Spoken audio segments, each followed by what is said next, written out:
Elon Musk, Donald Trump, two massive egos, two alpha dudes, two people that like things their way. One of them on ketamine. This is going to be a problem. This is going to be a problem. You cannot invite the richest guy in the world into the White House high on ketamine, make him a pretend president for like a month where he has an army of like coders running around grabbing sensitive information from all these government agencies and then telling him that like your time is up. This guy got in there and he thought he was going to be like the shadow president, or I don't know what he thought. I don't know if he thought. He's on drugs. He's running around with a chainsaw. He's firing people from the National Park Service on a whim, which that of all the things he has done, that is one I'm for. That was the one I was for, to randomly call up. People go, oh, do you work at Zion National Park? Not anymore. Like that, I was behind him there. But this is an erratic, drug-addled mega billionaire who was brought into the White House under the auspices of figuring out how much fraud, waste, and abuse there is in the government. Now, obviously, there is a lot. He doesn't really find any. He said, oh, it's going to be $2 trillion. Then it was $1 trillion. Now it's whatever. He's running around going, Social Security is paying all this stuff out to dead people, but that's not true. Social Security keeps people on the rolls, but they're not really being paid, and that's been proven. He hasn't shown any proof of all this waste and fraud and abuse that he uncovered. He's just kind of running around high. And then Trump is passing this grotesque bill that's going to mire the country in even more debt.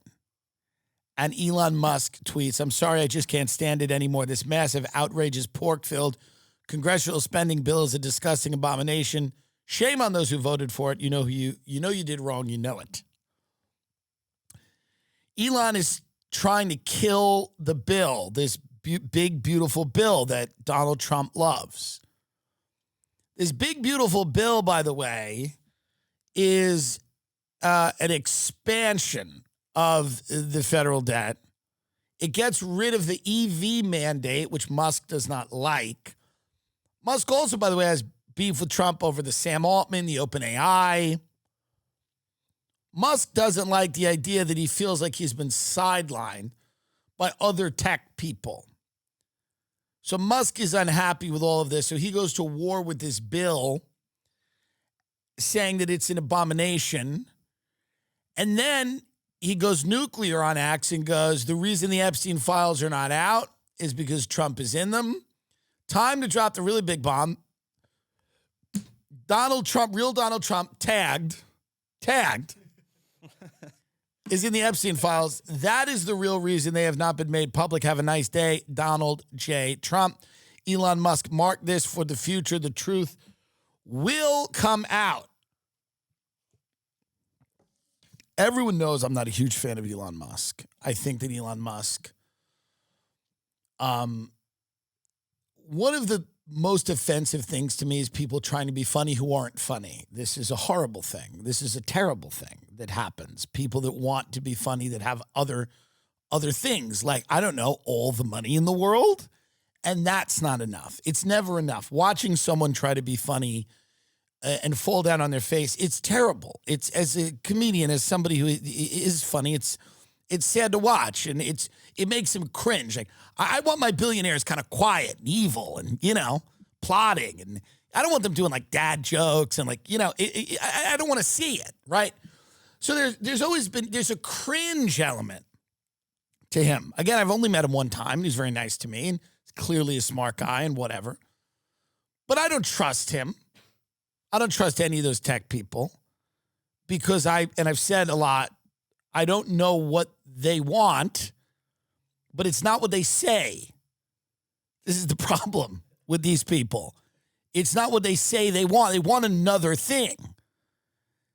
That's why, like, Zuckerberg in these interviews, like, he's very calm and quiet and, like, methodical when he answers the question because he can't tell you the answer because the answer is like, really disturbing.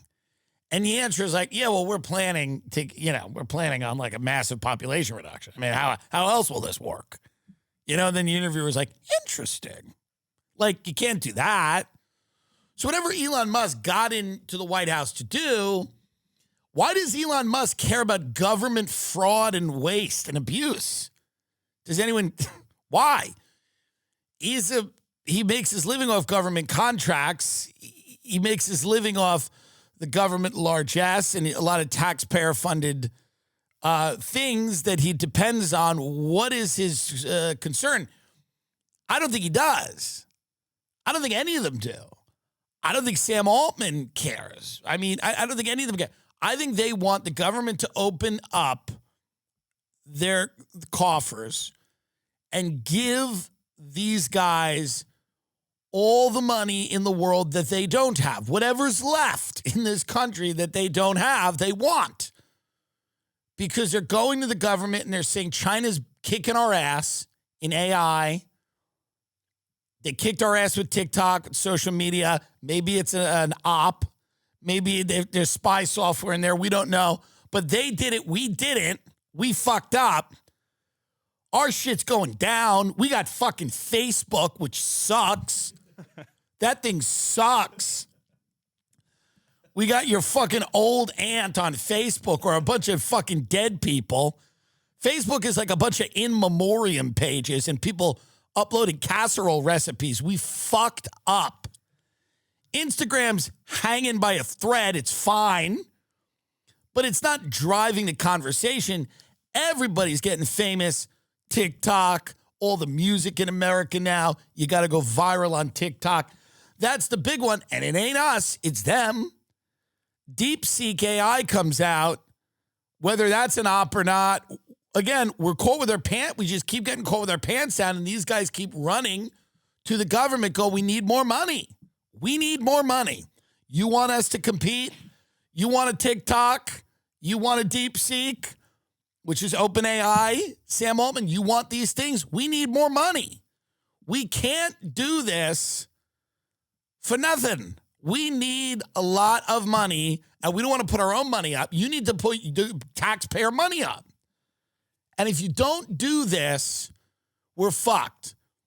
It's the same thing that happened in 2008 during the financial crisis. All the heads of these banks went into Hank Paulson, who was the Secretary of the Treasury, I'm sorry, I think it was Paulson, but it doesn't matter. But he had worked at Goldman Sachs, and they went in there and they said, hey, it was Hank. It was George W. Bush. They went, hey. It was 2007. This thing was collapsing. And they go, if we don't get a bailout, the whole system collapses. Whether that was true or not, and there's people that claim that it was, and I intend to think that there was a potential that the system was going to be either collapsed or severely, reformed. Whether that was true or not, they got the money because they sowed the sense of panic in the government. They said, we're fucked if we don't get this money. And it might have been true. In the same way the tech people are going, we need all this money. We're not going to be able to compete with China, all these things.